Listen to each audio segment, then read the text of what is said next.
Betelgeuse. Again, I'm making a video about Betelgeuse. But this time, it can be something major and long lasting, it seems. If you haven't been following along, don't worry, I'll catch you up. We're talking about that mesmerizing red supergiant star in the Orion constellation, situated roughly 500 to 600 light years away from us. A few years back, this star caught our attention when it inexplicably began to dim, experiencing a significant drop in brightness. This led to some unprecedented observations that puzzled astronomers. Remember that famous dip that persisted for a few months? Well, since then, it's been on the rebound, gradually brightening up again. But here's the twist. Has it truly returned to its normal state, or is there more to the story? So, it seems like we are experiencing another round of Betelgeuse's dimming. Essentially, there's been another drop in brightness, roughly half of magnitude over the past few months. While it's not as drastic as the Great Dimming, it indicates that Betelgeuse is still undergoing changes. It's crucial to grasp that this star is inherently prone to fluctuations in brightness due to its nature. Unlike our Sun, Betelgeuse is more of an intensely explosive and low-density plasma cloud. This simulation you're seeing, courtesy of the scientist whose paper is linked in the description, offers insights into what's happening. We'll circle back to this story shortly, because it's pivotal for another aspect. Especially, Betelgeuse operates as a variable star, with a period of 400 days. Additionally, it undergoes long-term brightness changes approximately every 2000 days. So there is a possibility that what we are witnessing is part of its natural cycle. However, we'll have to wait a few more months to get a clearer picture.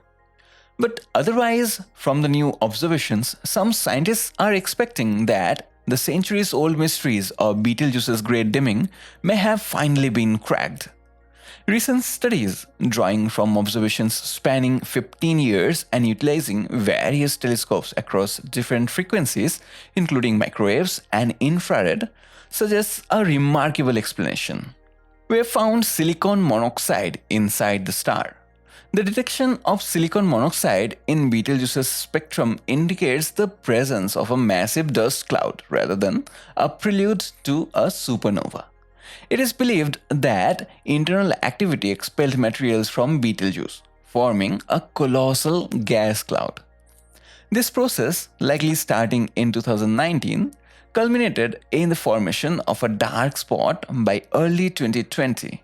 This spot, cooler than its surrounding, facilitated the condensation of particles, resulting in a dark cloud rich in silicon monoxide. This compound, a tracer for shocked stellar emissions, provides crucial evidence for this theory. For further details, check out the linked study, which explores these findings based on infrared observations. While much remains unexplained, it's believed that Betelgeuse experienced a significant internal shock wave around February 2018, followed by a weaker one a year later. These shock waves likely triggered the formation of a dust cloud, accompanied by intense plasma flows disturbing Betelgeuse's surface, as observed in ultraviolet by the Hubble telescope. Despite returning to normal within 2 years, residual vibrations persist, indicating a monumental event where Betelgeuse may have ejected over 400 billion tons of material. This event highlights Betelgeuse's transition into a rolling plasma cloud, featuring immense convection cells far larger than those of our Sun, with rapid material movement up to 30 kilometers per second. Intriguingly, this particular study used these new simulations to try to answer one very important question about Betelgeuse. It kind of had this unusual mystery. The mystery in regards to how fast it's actually spinning. For some reason, a lot of previous observations using radio frequencies determined that Betelgeuse was a bit of an oddball. Normally, in typical stars, especially the ones still burning hydrogen, the rotational velocity can be pretty high, up to 100 km per second. But in red supergiants, it's usually much slower, just hundreds of meters per second, with most rotating even slower or barely rotating at all. But Betelgeuse, from various observations, was actually spinning much faster. Here, it seemed like it is spinning at approximately 5 kilometers per second, and that was a bit unusual. For years, researchers have speculated that this anomaly could be attributed to Betelgeuse's turbulent history, perhaps stemming from a collision between two stars.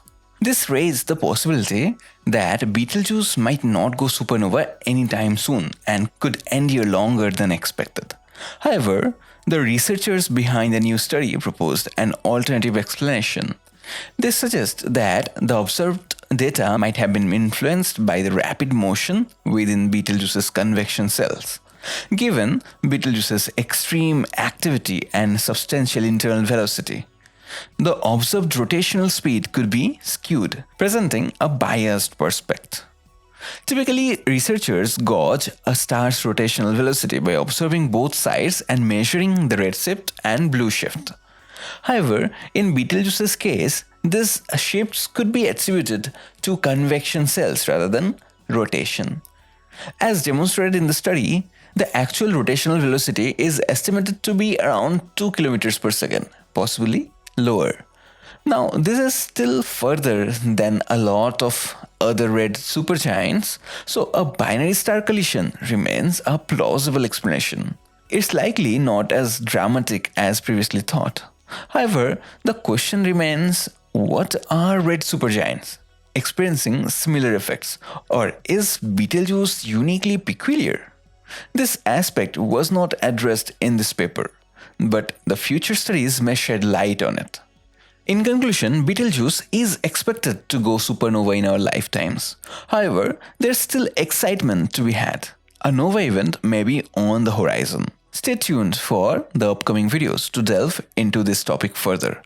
Thanks for watching and don't forget to subscribe for more updates.